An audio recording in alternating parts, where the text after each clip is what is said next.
everyone, welcome. My name is Jenna and I am going to be guiding you through today how to set up your tournament. So this is for new tournament directors, or if you've done a few and maybe just want to have a shot at asking some questions, feel free. Drop your questions in the Q&A. I do have it open right now. So if you see anything along the way, just feel free to uh, let me know. And it looks like my screen is not sharing with you, so I'm gonna quick try to fix that a second. Okay, so again, as you guys pop in, feel free to leave questions as we go in the Q&A here, and I am live. I will try to answer them, especially if it relates to what we're talking about. I'll try to answer them as they come in. So if you are on our website here, just make sure you're logged into our account, and you do need a club. So we're gonna just click on the clubs tab here. You can also click it over here, whatever works for you. So I'm going to go to clubs, and you can create a new club here if you do not already have one. That is required for running a tournament on our system.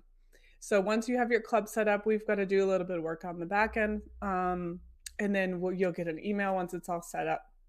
It usually doesn't take very long at all. And then you get permission to set up tournaments. So I just went to the tournament button here, or pickleballtournaments.com. And then you'll see this create new tournament link here. So we'll click on that, and then we'll go to the pickleball brackets side of things. That's kind of still where the tournament software is hosted out of. And with the club button here, I am logged into my super admin account, so we will see a lot of different tournaments, but we will just put it in.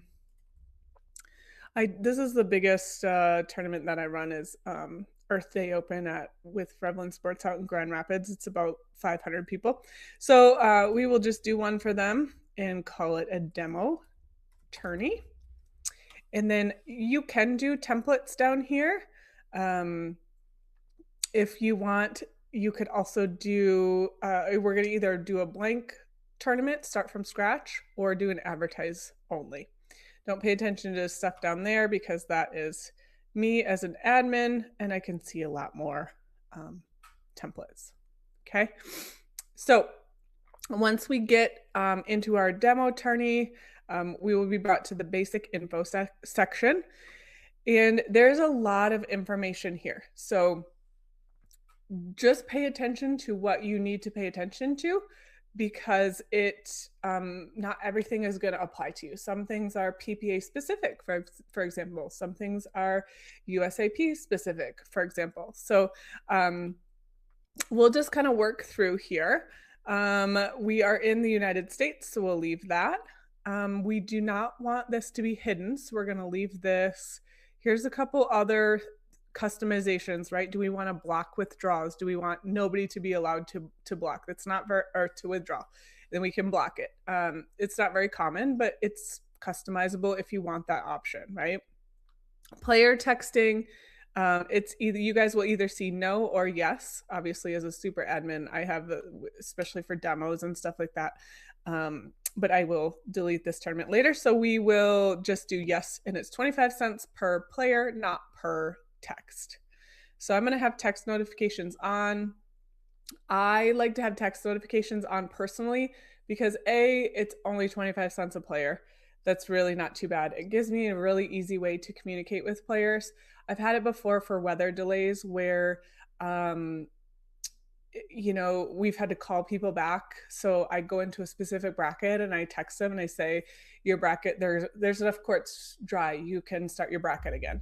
So it's just a very easy way to connect with players rather than, relying on email or the weather alert system, which we'll get to in a second. I want email notifications on. I want waitlist service to be on. That's where the system manages the waitlist, where, say somebody doesn't register within a couple days or whatever we set up, it'll boot them to the wait list and then boot them or put them back on as long as there's room. So it kind of automatically does those things. So just make sure these couple things are correct. You can use drop-down menus if they are not correct. Show public date. This is the date that you want your tournament just to be shown to the public. It doesn't mean your registration date. So I could, if I felt confident that I was going to have this set up by the end of the day, I could have it set up for today. Again, make sure your dates are correct. I could have it set up to show, okay, by the end of the day, we'll just do 10 o'clock p.m. By the end of the day today, I'm going to have it ready. Maybe my registration isn't going to start for another month yet, but at least people can save the date or have it be available. It can be on the website. And, sometimes other tournament directors keep it in mind when they're planning other tournaments. So if you don't want to open your registration yet, you just kind of want to, hold the date or something if that works in your area. I know in my area, we try not to we're still at the point where we try not to overplan other clubs and other tournament directors. So that's an option for you. Title it whatever you deem necessary. You can create a short URL or have it create something for you. If you want to connect to a website, you can. Any spectator tickets, online store, that's again mostly for PBA type stuff. If you have a maximum registration that you can have for your tournament, say you can only cap out at 200 people. You have 200 t-shirts that are available, whatever the case may be, you can enter that here. You can leave it blank though if you want to go based on how big your brackets are. So normally I leave this blank. Use the drop-down menu here to indicate how many guaranteed games. I will usually use like 4 or 5, depending. I usually leave it at 4 just in case I have a bracket of 4, but I'll do a double round robin to 15 if I have a bracket of 4. Or it sometimes gives, if I set this at 4, it sometimes gives me an option to do, like 2 out of 3 or something like that. So I'm more of a person where I like my players to be able to, I would rather have them complaining of too much play than not enough. But we'll talk about that in a second when we get to setting up our events. But just keep that in mind because people do look at that. If you are maybe a private club or something, you can turn a private tourney on, and then people would need the specific link to register for your event. Caption, again, and all these little question marks here is you can click on it, right? So this will show on certain areas of our website when it's listed. I don't normally use that at all. If you are using referees, you can indicate that here. If you want, oops, I scrolled too far. If you want to activate referee sign up, you can do that. For this tournament, I'm not going to do referees or volunteers because we're just running it ourselves, and we'll turn those off. If you want to hide registrations, you can do that here. Again, most tournament directors don't do that, but it gives you the option if you would like to. So that's basically saying, if I sign up for women's 4-5, I'm not going to be able to, or nobody else will be able to see that I signed up, right? So it kind of almost prevents people in a way from signing up is sometimes my opinion, because I think people like to see who is in your bracket, and sometimes you can generate excitement about it. Like, oh, I really wanted to play John Smith and Sally Smith today, right? So you can go register for that mixed bracket because you're excited about who's in it. So it is there if you want to use it. Start times pulled from, we do not need to worry about that now. That is something that we come back to later, but you can indicate, obviously we want start times off. When we get further along, we'll decide where we want our start times to be pulled from, and then when we want to show our draws. So you're not going to have draws until closer to when your registration closes down, but you have options here that you can come back to And that means when your event is set, ready to go, you're ready for tournament day, when do you want your draws to show? I usually keep this as day of event. That way people wake up in the morning and they can see their draws. If you want to change that, you are welcome to do that with as many days. It goes up to 60. So there you go. Oops. Online registration. We are going to obviously use online registration. So we're going to turn that on. And as I said, maybe I'm convinced that my tournament is going to be done by the end of the night, but I'm not going to open registration till April 1. Okay, so, and then let's say we do a tournament in October. So I'm going to just have my tournament shut down registration on October 1. Pick a day, any day. I usually do noon, as that gives me some time to catch up with people, do some last minute things during the day. And I can always come back to this and change it. So let's say I am doing a tournament, we'll just say October 20th. That's my birthday, right? So I have no idea if that's on a Sunday or a Tuesday or, well, I'm just picking a day, right? So I usually close down registration about 10 days in advance. So let's say I get to October 1 and I'm like, okay, I'm feeling pretty good. I can give people a few more days. So I'm going to come back and change it to October 10. Or if I wanted to change it again and say, all right, you guys got one more day, we'll change it to October 11, if that makes sense. Okay. Age limit deadline. This is commonly referred to as your pickleball age. So what age are you going to be on December 31 at the end of this year?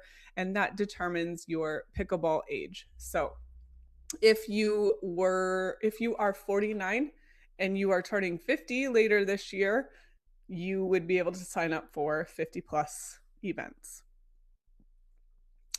If you want to add a age limit for juniors, you can use the toggle switch there, but not everybody runs junior specific events. It is there if you need it.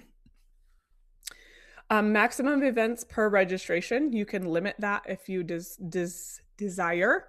I usually do, I'll show you down here once we get there. I usually leave this to unlimited. I do require emergency contact usually, so that requires them in their profile. If they don't have one listed in their profile, it'll prompt them to do that.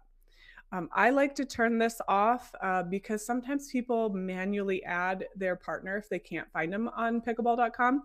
And so they say, I'm playing with Jake Smith, and they just type it in and think that they have Jake Smith registered, when in reality, Jake Smith doesn't have an account yet, and he needs to sign up for an account and register himself.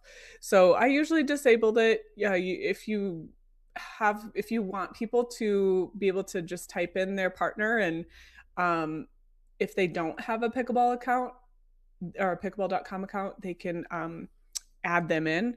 If they do have a pickleball.com account, it'll automatically like pull them up anyway. So I usually leave these off. Hardly anybody remembers their, I mean, I don't even know my kids' phone numbers, but it is there if you want to get very specific where you want to require a phone number or require an address or something.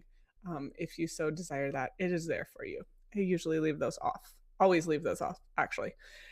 So here's where, I was talking about, I leave it to unlimited. So similar here, I want to allow them to only register for one event per day. So that overrides anything up here. So this is the maximum of events that they can register. So if I have this set as one and this set as one, then people can only register for one event at all. Or let's say I have, they can only register for one event per day, but say it's like a 5-day event and I'm only going to allow them into 4 events or 3 events. That's what I would do there. And then again, you can customize this even more specifically if you want. So let's say sometimes like a 50 plus bracket is on, let's say the men's 3-5 50 plus is on a Thursday, but men's 3-5 35 plus is on a Friday. And somebody wants to play in both. That's what you could say. Yeah, you could do that as long as it's not on the same day. Okay. And I usually can only register within or for one event within the same group, like men's 3-5. That's a group. And then it's regardless of the day. So they have to pick one. That's usually how I operate. I only run like 2 or 3 day tournaments at the most, though. So that usually works for me. If you are doing 50 plus on different days, you'll just have to decide how you want your event to run. Contact name, you will have to enter something here as a primary contact. You just go here and then search by last name and then add them in. And then you will need a billing email as well. So I'll just quick add mine because I don't think it'll allow me to save it until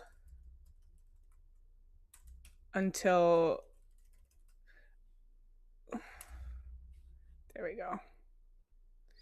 There we go. So that won't allow me to save it until I put somebody in there. So contact form emails. Let's say I have a specific person that's handling any registration questions at whatever.com, right? And then a specific person handling sponsors, right? Ted at whoever.com, right? So if somebody uses the contact us from the tournament site, this is if they happen to choose sponsors, they're going to go right to Ted if we enter his email. So that means if somebody comes to you and chooses refunds, that's going to go right to you as the tournament director because nothing is entered here. So if nothing is entered, it comes right to you. If you want to, have it go to somebody else, just make sure you enter that email address there. So blank means it comes to you. If you want to display anything for the public to see who's running the tournament, you can enter that here, or you can leave it blank. If you want to be copied on any emails, like as registration happens, you can enter your email address here. You can get a copy of whatever line you enter your info on. So personally speaking, I like to see new registrations, and I also like to see who withdraws. I usually just quick delete them, but I just kind of like to see, okay, this tournament has registrations starting to come in, or this person withdrew from this tournament. So that kind of prompts me to say, okay, I got to log in sometime soon and get them a refund. So if I start to see some of those emails come through, I know what to do with them. So again, it's a quick delete if you don't want it, or if you don't want it at all, you can just leave it blank. Goals is there for you if you want to fill it out. Digital scorecard, that is for when you verify your events, which comes when your tournament has registration closed. So if you are not using court assignments, you can hide that. If you are not using referees, you can hide all that information, and it just makes your where you enter scores just a little bit more simple. So you can, whatever you want there, or this is something you can come back to later and adjust.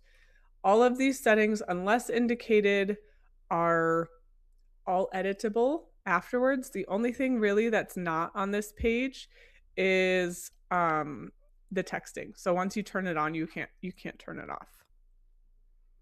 Okay, let me go back down to where I was. Facebook Pixel and Google Tags. YouTube. Let me go back. Facebook Pixel, Google Tags.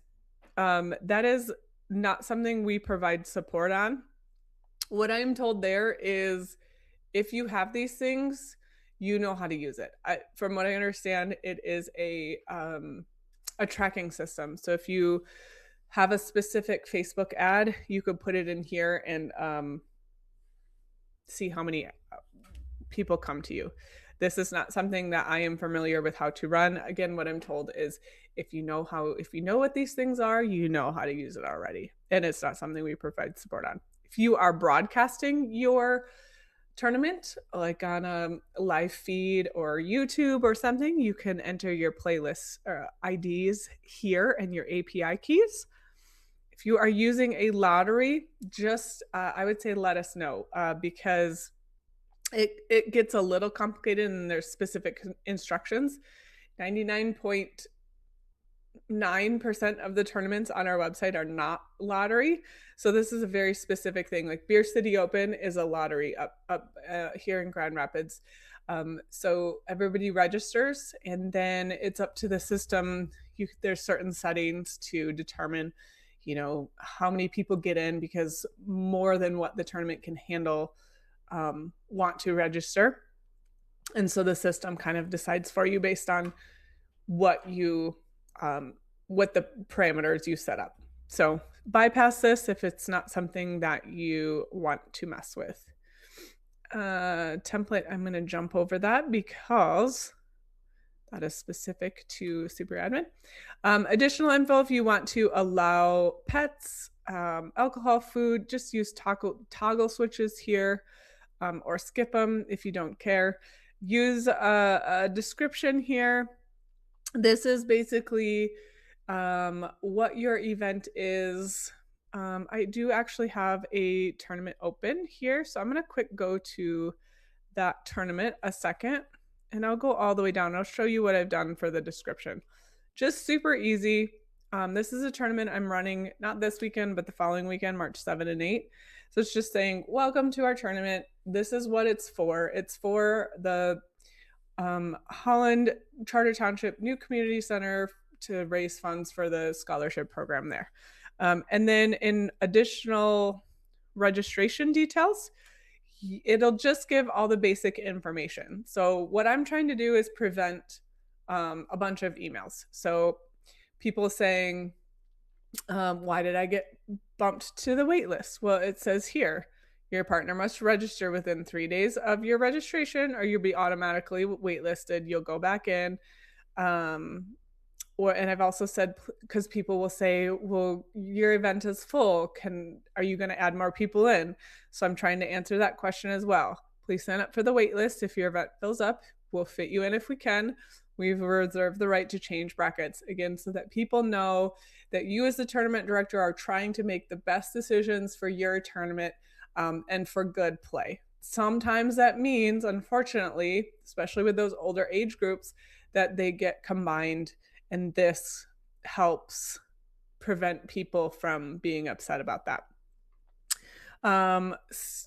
Lots of people ask when start times are, so I try to put that in here. And then, it's up to people to read it, but it does help prevent questions. Okay. And then refund policy. So again, like I said, I try to shut it down 10 days prior to the event. So I have February 25, which was yesterday, is the last day to make changes, to withdraw. Beyond this, no refunds for any reason, including weather, illness, etc. And then I also include here, when registration closes down, subs are allowed. They will need to have a pickleball.com account with a connected duper and be eligible for the same bracket of play.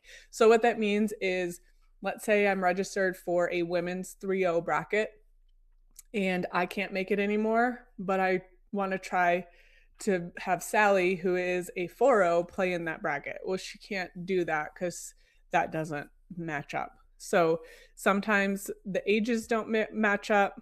Sometimes the skill doesn't match up. So you have to kind of be within the same bracket that your determined bracket will be. All right, let's go back. If you want to add prize money, you can do that here.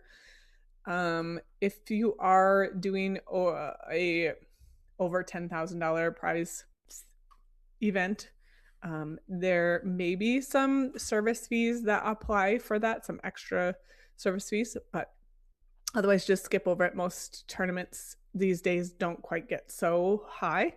If you want to, let's say on your tournament day, this is something that you'll come back to.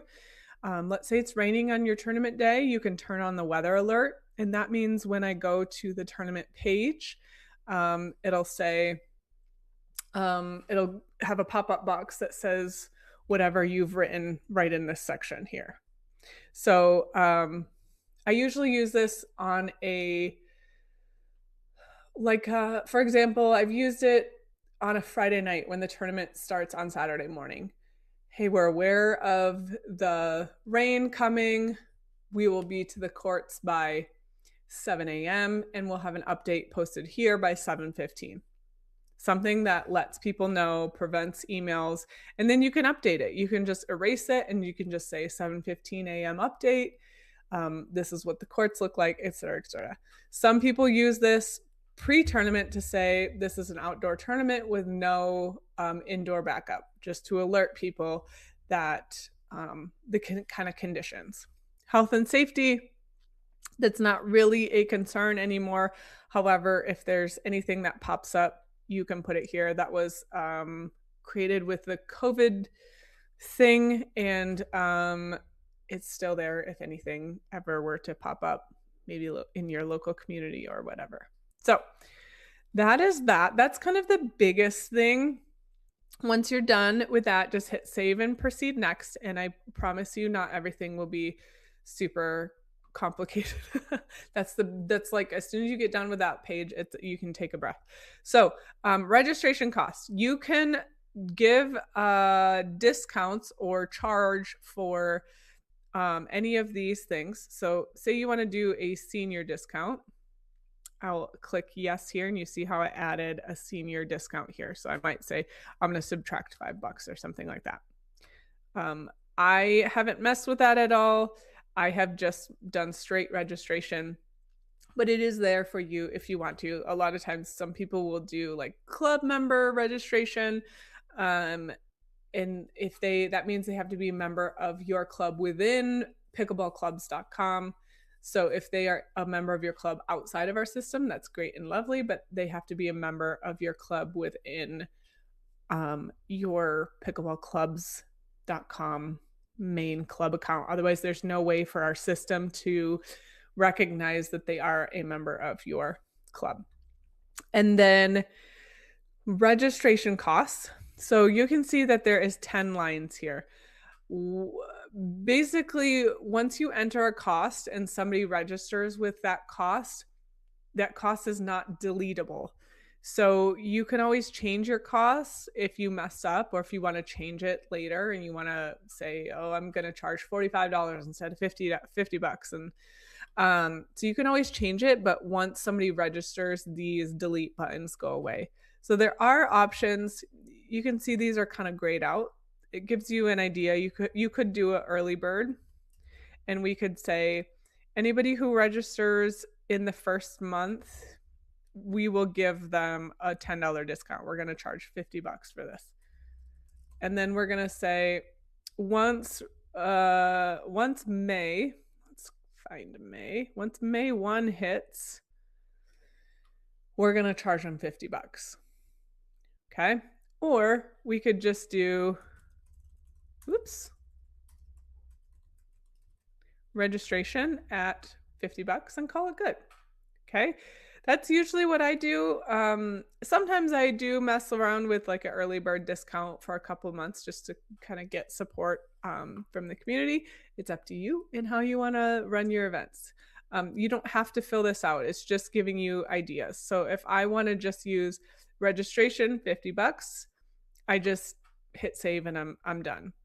Normally, also just make sure you pay attention to this, events included in costs.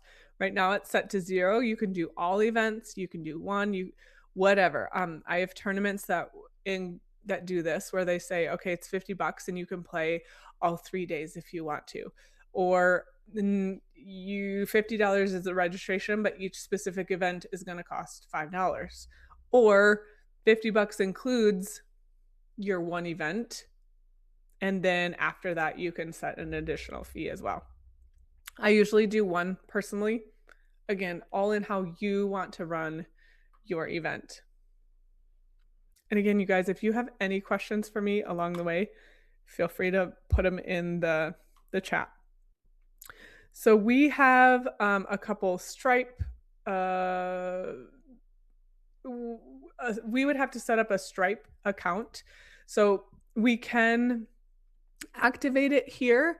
I'm not going to do that because it's just a demo tournament. What you'd want to do is set up your Stripe account on stripe.com and then set it up within your club. Once it's set up within your club, you can pull it into your tournament. We have training videos on that. It's a super simple process. Just kind of connecting them is really the only thing that you need. Otherwise, you can use our Pickleball Brackets Stripe account, which does cost $5 per tournament registration, plus any Stripe fees. So we do recommend that you just come create your own Stripe account. It's really super easy. I've had to do it. It's easy. Or you could accept on-site payments or pay later. You can auto redirect people to another site. If you do that, you would have to just put manual payments in. So let's say I am having people register and want them to pay via Venmo. So I might include a link for Venmo right here, but as I get the Venmo payments, I'm going to have to go back into Pickleball Tournament into this tournament to manually mark them as paid. The one that integrates fully with our system is Stripe and our escrow service. So highly, highly recommend that you use one of those two things because it just saves you so much time and you can do refunds really super easily. Tourney logo, pretty self-explanatory. Click on it, pull a file. Just make sure you pay attention to what allowed files there are, and important, make sure you pay attention to what pixels it needs to be. You can use a software like Canva, Paint, just edit it back, down to 600 pixels by 315 pixels. If you want to include a flyer or a waiver, you can do that here. Click the file button, click that button to upload. Pretty self-explanatory. This is a demo, so we're not going to include that now, but pretty self-explanatory. Discount codes. Again, this is pretty easy, self-explanatory. I can title this, maybe I'm going to give an employee discount to anyone who works at Revlin. So I'm going to say employee discount, and we're going to give them $25 off. You can write whatever you want here, $25. I'm going to say the first 5 people to register are going to do that. If you want to put in specific dates that it can be used, that's what that's there for. Click on save code, and there it is. If I need to go back and delete it or edit it or whatever, I could do that as well. Okay. Makes sense so far. I'm going to hit save and proceed next. For right now, sponsors is very similar.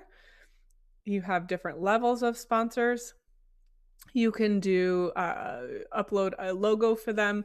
Again, paying attention to the size pixel that the picture must be and the allowed file size.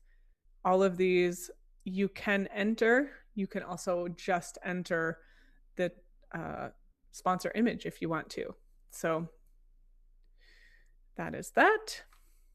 I'm going to hit save and proceed next. This is a kind of new feature, you have to include a credit card so that if your tournament was to go over $250 in service fees, that card would automatically get charged. Obviously you guys won't see this because you're not super admins like I am, but you'd have to just add a payment method. That's pretty self-explanatory. You can add anything there, and then it'll attach to the tournament. Okay, we're going to do save and proceed next. This is the venue. This is Belknap and Grand Rapids. This is normally where we play our Earth Day Open tournament, so that's what it's set up for. That's exactly where the Beer City Open tournament is, if you're wondering. You can set your ball here. You can indicate what number of courts there are. Make sure you provide the address. If you're doing multiple locations, you can add another location here. And once you have all that straight, you can hit save and proceed next. Amenities. This is if you have a partnership with a hotel or car rental or airline, you can add all of that in here if you desire, or just skip over it if you don't have anything. So we're going to just delete that for now. Save and proceed next. So a manager, you do have to add a manager into your tournament. They will be added as primary. You can add as many managers as you need or would like. And then there's going to be specific toggle switches as well. So say you want somebody to only handle the finances, you can set their permission, set the toggle switch to finances, and then save it next to their name. And then they will only be able to see finances. So that is an option for you, but you must have a primary person here. So it's very easy. You just search, just like we did when we added contact information, and then there'll be a save button next to the name. Okay, so obviously we did not add our checkout options because this is just a demo. We have to add a payment method, so those need to be included before we have our tournament go live. And so those things you shouldn't see if you do all the steps, but you should see this one. We can't go live yet until we have at least one activated event. So let's go to events and we'll show you how to add an event. First, we're going to make it an active event. We want people to be able to register for it. So we're going to click active. Most of the time I ignore this. It's not a USA National Senior event, right? We want to count towards duper. If you're doing anything for sanctioning, you can turn this on or off. This is not going to be a sanctioned tournament, so we'll keep that off. Waiting list, we want this on for this event. These three things are for USAP sanctioned events. You can turn those on and off if needed, if you are including those events. Bracket level, we're going to have this as an amateur bracket. We're going to let's do a round robin. So let's say we're doing a round robin event, and first event we'll set up is our men's doubles. And let's do a 3-0. So keep in mind, here, I'll show you this. So this is 3-0 means between 3.00 and 3.499. So once you go to 3.5, it's 3.50 to 3.99. So this document helps you determine what skills you want. So maybe I'm running a 3.0 to 4.0 event. Well, that could mean that I'm accepting anyone between 3.0 and 4.4. Let's see, it'd be 4.499, right? So make sure you have these set appropriately. Oops, I did it again. Okay, back. Decide if you want lower skilled players to be able to sign up for this event. So that means if somebody has a duper of 2.9, can they register for this 3.0 event? I usually say yes. You can decide that for yourself if you want one person to at least be 3.0 or not. Here's what I would do though, is make your settings all the same so that people have the same expectation, and then we can copy the event as well. So max rating difference, we're not going to care if there's a maximum rating difference. And then I'm going to say the minimum age for our tournament is 10. Again, you can set this as low or as high as you so desire. That's most of the time what we do is 10 and above. So it automatically generates a title for you. If you want to override that, you can do that here and then just retype it above. But I usually just use whatever the system sets up for me. Subtitle, third-party code, import code. You can put a subtitle if you want, but third-party code, import codes, those are if you are using a third party to help with another system and it requires a code. Not something I've ever worried about, but it's there if you need it. Is a private event? Nope, this is not a private event, so we'll keep it off. Make sure you have your venue set up correctly. link to parent event. That is used if you, let's say I will actually have this in my tournament next week. I have a 3-0 bracket that didn't get enough people and a 3-5 bracket that has a lot of people. So I'm going to combine those, but then I'm going to separate them out later for their own little playoff. So at least they get a lot of play that way.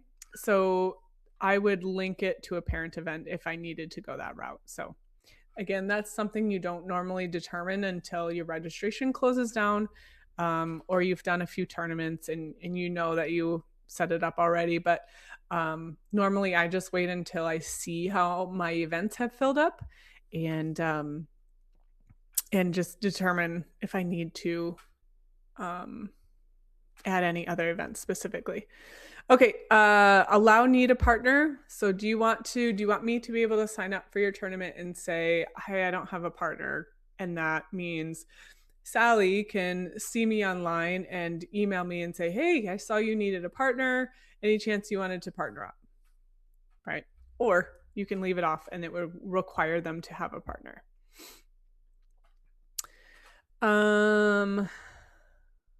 So this is what I was talking about earlier.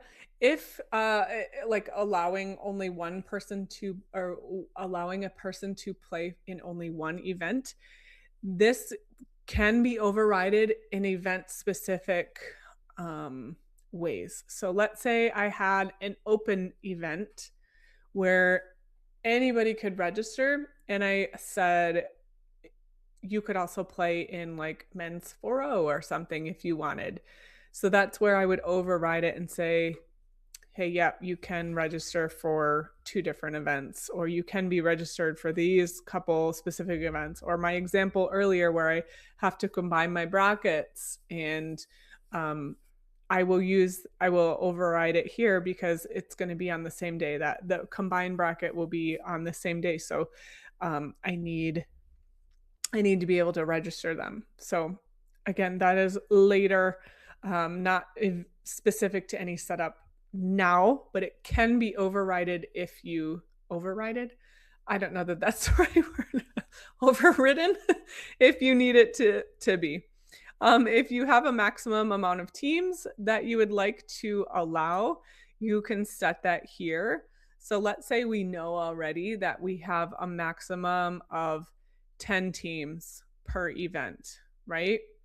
So, and I did say this was going to be my birthday, October 20. So we have 10 teams. I'm not going to display any start times now because I want to do that later. And then I am going to set my round robin. So I know right now if I get 10 teams, I would love to do like two pools or something like that with everybody going to the playoff if we can, right? But I can set those up here now, or I could set it up later if I wanted to. So again, you can do as you desire. You can get as specific as you want. You can always change these settings later. I don't worry about it too much. But sometimes people do look, like if we're just doing, one game to 15 and we know this already, then you can put that in there. Games to 15 usually take about 25 minutes, more or less. A 2 out of 3 to 11 win by 2 usually account for 50. Sometimes I do 55. We'll just leave that gold match as, we'll be consistent and change it. Sometimes I do a little bit more, depending on the level as well. We'll talk about that in a second. So I'm not going to do, like, this is like the PPA where they play one round on this day, another round on this day. It is there for you if you need that. We're not going to show our seed. Do we want next matches to be printed automatically? Sure, we can set that up now. Right, so we can set up our print settings now. If we want, I know I'm going to run, I could either run designated or next available. We'll do next available. Let's just say that this is a smaller venue and we just want to people to kind of filter in and out. Or I could say it's designated and you're going to play on courts 1, 2, and 3. We can determine that all later. If you don't know, just leave it and you can finagle that later. I would not worry about, if you want to, oops, I didn't mean to click on that. If you want to give text messages for court assignments, you can tell them where you want them to go. You can set that up now or set that up later when you have a better handle on how you want to run your event. So I'm going to say, I know I always want them to go to their court. We are not going to use next up court assignment. There's a way in our system to kind of do like one person here, one person here. But we're going to just skip that one for now, but you can determine it that way too if they're next up. We're going to show this event on tournament registration. Yes, this one event is included in tournament registration because remember we set it up for one event. If somebody selects this as their second event, it's going to cost them $10. So that $10 is not going to activate unless somebody sets it up as a second event. So yes, we're going to include it in registration. That's our first event. Let's say somebody registered for mixed doubles already, and this is their second event. Now it'll charge them the $10. I hope that makes sense. Let me know if you have any questions. And Marlene, I see your question. Do all managers need to have a pickleball.com account? Yes, they do. Everyone has to have a pickleball.com account so that our system can find them and assign them the certain privileges that they can have. This is not a money event. We are awarding medals. And then hiding players, I don't want to hide them. I want people to see who's in the bracket. Players entering their own scores.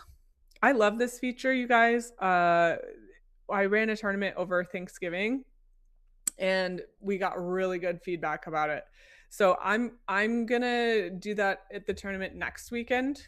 And it's just 6 courts in that facility, and I think it'll run really well where people will get assigned a court. And it's just all on their phone. So no printing score sheets, but it'll automatically pull. So I'm going to say, yes, players can enter their own scores. And yes, players can enter scores in their playoff. A lot of tournament directors have talked about doing instant confirmation. I did 1 minute for the Thanksgiving tournament, and that worked really well too. So the thing about allowing 5 minutes for somebody to confirm, that means if I enter a score for my match, my opponents have 5 minutes to confirm the score before another match gets put on that court. So what that does is it can potentially backlog your tournament. You can do that.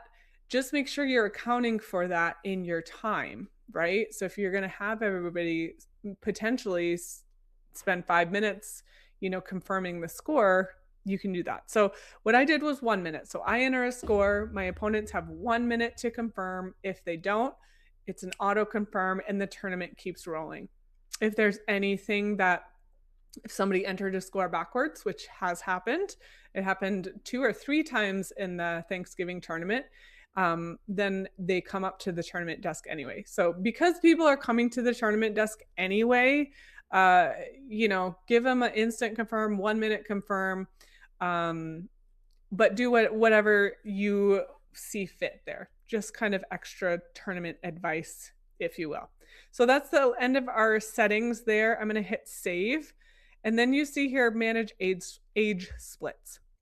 So I'm going to click on that and I'm going to add a couple age splits. So I'm going to say, we're going to do 10 to 34 and I'm going to allow 10 teams in that.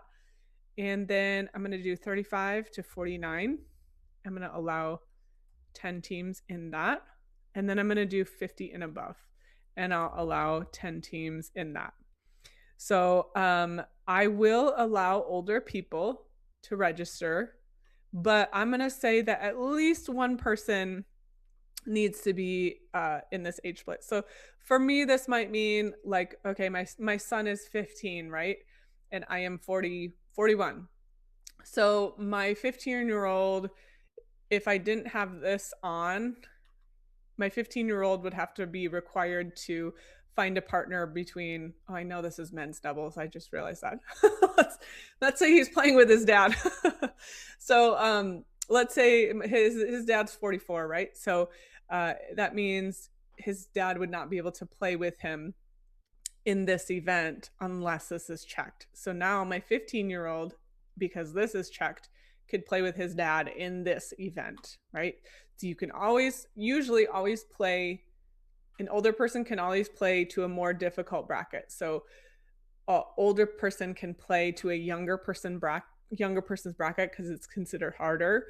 But like my 15-year-old couldn't go play in a 50 plus bracket because that's also not fair to them, right? So we'll allow the older people to come down if they want and play with the kids or grandkids or whatever, or your friend that might be, 2 years younger than you and you're 35 and they're 33 or whatever, right? So we will allow those shifts, but we'll say at least one must be in the age bracket, or in the split. So I'm going to save these split settings. And we have just created actually our first 3 events technically. So I'll show you here. We'll go back to the events, and this just means we have age splits. So on our public page, we would show men's 3-0, 10 to 34, 35 plus, and 50 plus, or 35 to 49, and then 50 plus as well. So there would be 3 different events to register for. And here's the easy, sweet thing. Once you have your first event set up, I'm going to hit copy event. And everything just copied over. I'm going to make it active. But now I'm going to do my women's 3-0 event. So literally that's the only button that I'm changing here. Just make sure also if you have a Mac, make sure your title updates here. It'll automatically go to custom title. This seems to be a Safari specific thing. This doesn't happen to me on like Chrome or whatever, but because I have a Mac, just double check your title. It's an easy toggle switch off and it reverts back to that event. So I'm going to hit save, and now we've created our women's doubles event. So now I'm going to go copy event, and then I'm going to activate it, and we're going to do our women's 3-5 event. I'm going to change that title. Copied. We've got our women's 3-5 event. I'm going to copy it again. Forgot to make it active. Men's 3-5. So on and so forth. And you can build your tournament now in just a couple minutes. When I want to do a mixed event, I'm going to copy it, activate it. So now I'm going to do mixed. We didn't do our 3-0 mixed yet. So I'll do mixed. And then now I'm going to come and change the day. Okay. So I'll go back, and then I can just keep going, keep copying. And then it's created all of these events for me. And it looks like I forgot to change the title on this one. So that's that silly Safari specific, right? So I'll come back in and change that. Super easy. If there's anything that you've missed, or if you found like, oh shoot, all of these dates accidentally say 2027, just go edit list. And then you can, add your cost. You can delete this event. You can, all of these different things. If you want, you can go in and edit it further, right? If your dates are wrong, you can change them. If you've entered a couple costs, it's just an easy, quick way to change stuff. Okay, so after that, once that's all set, you'd go back to your tournament. You would go to edit tourney, and there would down here there would be a complete tournament and go live button, which you click on that. You can pay your tournament speaking too fast. You can pay your $25 setup fee in your tournament dashboard here. I'll show you that a second. So there'd be like a pay balance button here, and then you'd just, it would just look like this, and you'd have a, pay balance button. So this one, I'll quick show you one last thing. Can we create, wait. Can we create custom events, for example, a dinner the night before with associated costs? Great question. Yes, you can. That is in our user defined section. So this, I'm going into the tournament that I have next weekend. So this is a real event, and I'll go to user defined here.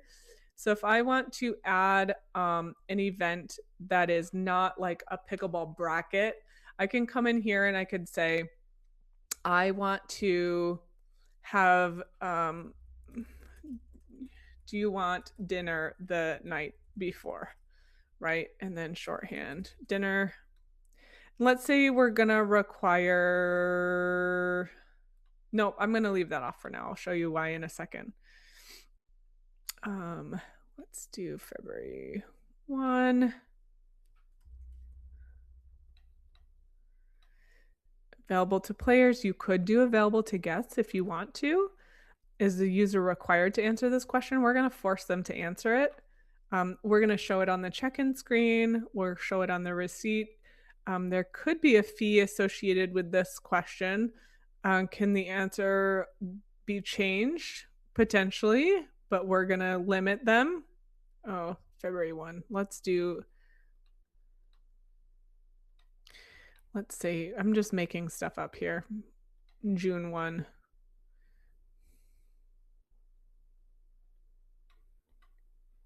2026, 8 a.m. Okay, so if a player withdraws, do you want to keep their selected value or you want to remove it? And then we'll give them a pick only one. Okay, so multiple choice, right? If you want to, like, people will upload images for shirts or something like that if you wanted to do that. So we'll just quick save that, and I'll delete it in a second because this is a real actual event. And then I'm going to include some answers. So I'm going to the answers section. And then I'm going to say, I'm going to add a couple here. So I'm going to give them the option of no, and that'll be $0. I'm going to say yes, and that'll be $10 or whatever you're charging for dinner. Or if you're not charging, you don't have to include a fee. You could just say yes or no. Do you want to come to dinner the night before? Or we're ordering pizza. It's included with your registration costs. Sign up, right? So, or if you want to, make it available only to players, but maybe players can sign up for, let's see. Maybe players could sign up for up to 5 people that they want to come. You could do anything you want. Okay. So let me just go back to that question just in case I have anybody registering here in the next 2 minutes. I'll just delete that. Okay, last thing I want to show you guys is the simulator. So if you don't know what your event, your facility can hold, this is where the simulator comes up, and it is the best tool. So you can basically play around with what you think your event is going to be able to handle. So as I said, this is a real event. I'm going to go to Sunday because mixed doubles day is just a little bit simpler. So we can see that 4 people are already registered, but you can come in here and I could test out, okay, what does it look like to have those 10 teams in there, right? Maybe I'll do a single round robin, two pools of 5, and let's see if we have time for everybody to go forward.